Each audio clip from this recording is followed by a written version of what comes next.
नमस्कार मंडळी, चला तर बघूया मराठी रियासत या पुस्तकाचा पुढचा भाग. कैकुबात. बलबन यास बोगरा खान म्हणून दुसरा मुलगा होता.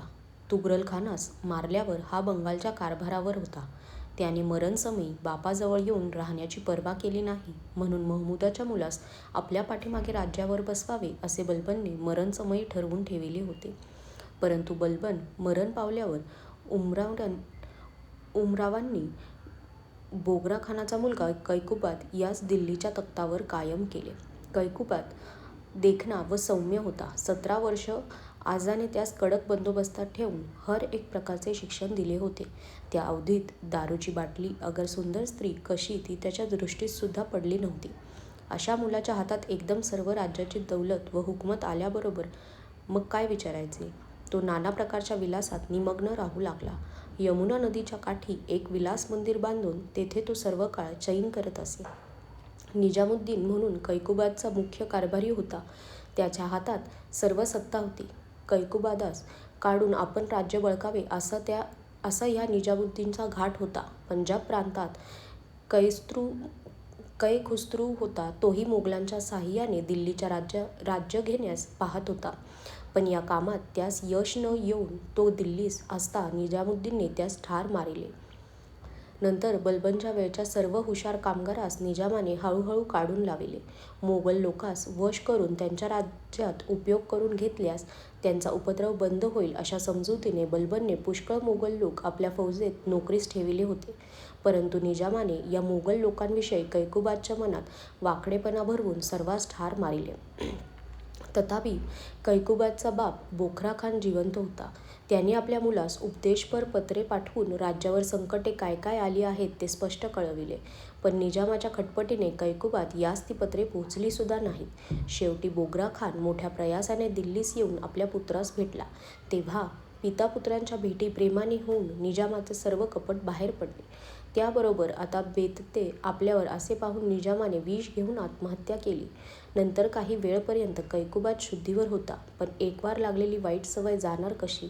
लवकरच जिकडे तिकडे पुन्हा अंधाधुंदी सुरू झाली. व्यसनांनी कैकुबातची प्रकृती बिघडून त्यास अर्धांगवायू झाला. तेव्हा दरबारामध्ये खिलजी व मोगल असे 2 पक्ष झाले. खिलजीच्या पक्षात मलिक जलालुद्दीन फिरोज हा मुख्य होता. दुसऱ्या पक्षाकडे मोगल लोक कैकुबातच्या लहान मुलास राज्यपद देण्याविषयी झटत होते. या 2 पक्षांची भांडणे विकोपास जाऊन शेवटी जलालुद्दीन ह्याने कैकुबात विलास मंदिरात मरणोन्मुख पडला असता त्यास ठार मारून त्याच्या अवयवांची कपड्यात मोट बांधून ती खाली यमुना नदीत फेकून दिली आणि त्याच्या मुलासही मारून दिल्लीचे राज्य आपण बळकावले. येणेप्रमाणे गुलाम वंशाचा शेवट झाला. या वंशास घोरच्या सुलतानांचा गुलाम अशी संज्ञा मुसलमान इतिहासकार देतात.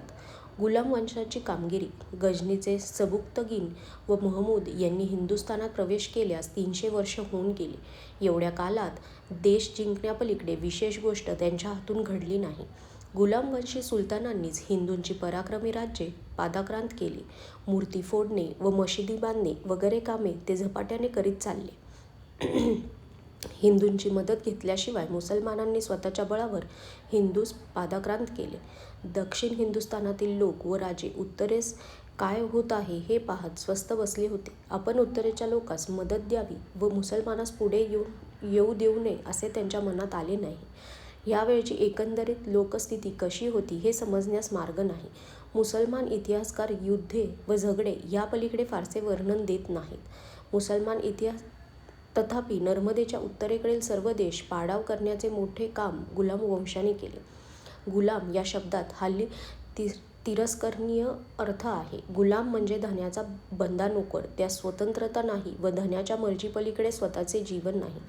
धन्याच्या जंगम मिळकतीचाच तो एक भाग होय. अर्थात मनुष्यपणाचे जे नैसर्गिक हक्क आहेत ते त्यास मिळावयाचे नाहीत. अशा अर्थाने गुलामरूपी संस्थेचा उदय फार प्राचीन काळी झाला. तथापि पूर्वेकडील राष्ट्रांपेक्षा पाश्चात्य राष्ट्रातच गुलामगिरीचे हिडीस स्वरूप परमावधीस पोचले. ग्रीक व रोमन लोकांमध्ये गुलाम होते. बहुधा लढाईत पाडाव करून आलेल्या लोकांचा भरणा या गुलामात होत असे. मुसलमानांच्या वेळेस या गुलामगिरीचे प्रस्थ फार वाढले आणि मध्यकालीन ख्रिस्ती राजांनी तर या कामी अमानुषपणाची कमाल केली. एखाद्या ठिकाणच्या लोकास जबरीने पकडून त्यास दुसऱ्या देशात नेऊन कामास लावणे किंवा त्यांचा क्रय-विक्रय करणे हे निंद्य प्रकार युरोपियांनी सुरू केले. पण मुसलमानांचा प्रकाराहूनही भिन्न होते. त्यांचा संचार जेव्हा पॅसिफिक महासागरापासून अटलांटिक महासागरापर्यंत होऊ लागला, तेव्हा मार्गातील अनेक लोकांचा पाडाव होऊन त्यांच्या झुंडीच्या झुंडी मुसलमान सरदारांच्या पदरी जमत चालल्या आणि त्यास मुसलमानी धर्माची दीक्षा मिळाली.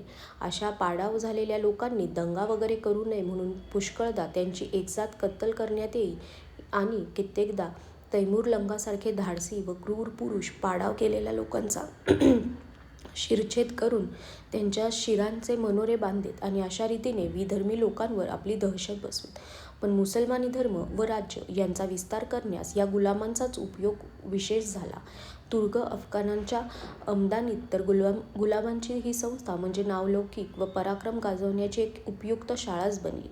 एखाद्या सरदाराच्या लगामी राहून आणि त्याचे अनुकरण करून नशिबाची परीक्षा पाहणे हा एक धंदाच झाला. सेल्जुक तुर्काच्या राज्यात गुलामांचा उदय झपाट्याने झाला. सेल्जुक सुलतान मलिक शाह याच्या लष्करातून अनेक पुरुष पुढे निरनिराळ्या प्रांताच्या कारभारावर राहून भरभराटीस चढले. त्यास मलिक शाहचा गुलाम म्हणवून घेण्यात मोठी धन्यता वाटे. जन्माने मनुष्य कितीही हलका असला तरी त्यास इतरांच्या बरोबरीने नाव काढण्याची पाहिजे तेवढी संधी या गुलामगिरीत मिळत असे. कित्येक सुलतानांची भक्ती प्रत्यक्ष मुलापेक्षा गुलामावर जास्त असे. एक वार गुलामगिरीतून वर जाऊन उदय झाल्यावर दरेक पुरुष पुन्हा आपल्याजवळ नवीन गुलामांचा भरणा करी आणि अशा योगाने ही गुलामांची संस्था वाढत जाऊन ती मुसलमानी राज्यास फारच उपयोगाची झाली. 13व्या शतकात इजिप्त देश जिंकणारे मामेलूक नावाचे तुर्क सुलतान आरंभी अशा गुलामातूनच वाढलेले होते. महमद घोरी व कुतुबुद्दीन यांना गुलामांचे महत्त्व विशेष वाटत असे.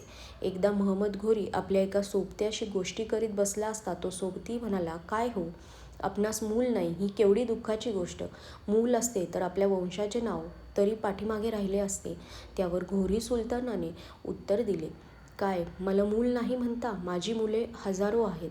हे तुर्की गुलाम माझ्या पदरी जमले आहेत. हे माझे मुले नाहीत तर कोण? हे माझ्याहूनही जास्त पराक्रम करून माझे राज्य व कीर्ती वाढविणार नाहीत काय?" ही गोष्ट खरी ठरली. जी गोष्ट मुलास साध्य होणे शक्य नव्हते ती या गुलामांनी सिद्धीस नेली. मुलगा झाला तरी बापासारखा शहाणा व पराक्रमी निघतोच असे नाही. पुष्कळदा बापाच्या पराक्रमामुळे घरात श्रीमंती व ऐशाराम वाढून मुले ऐदी व निसत्वच बनतात. ती मुले वाईट निपजली तरी त्यास पुढे राज्यावर बसवावे लागते. त्यास दूर सारण्याचे साधन राहत नाही. बापसुद्धा आपल्या एखाद्या पराक्रमी सरदारास राज्य न देता आपल्या ऐदी मुलांनी आपल्या मागे राज्यावर बसावे यासाठी हपापलेला असतो. पण गुलामगिरी म्हणजे पराक्रमाची शाळा. त्या शाळेतून निभावून बाहेर येण्यास अंगाची योग्यताच लागते. योग्यता नसल्यास ती नाहीसा व्हायचा.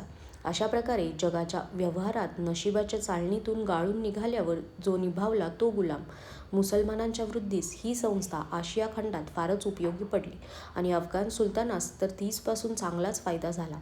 महमद घोरीचे 4 मुख्य सरदार या गुलामातून पुढे आले.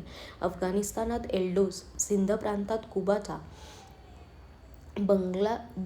बंगाल देशात बख्तयार खिल्जी आणि दिल्लीस कुतुबुद्दीन. आरंभी गुलामातून वर आले म्हणून त्यांचे कुळ नेहमीच हीन होते असे नाही.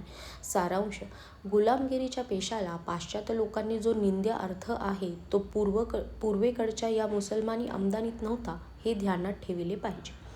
धन्यवाद.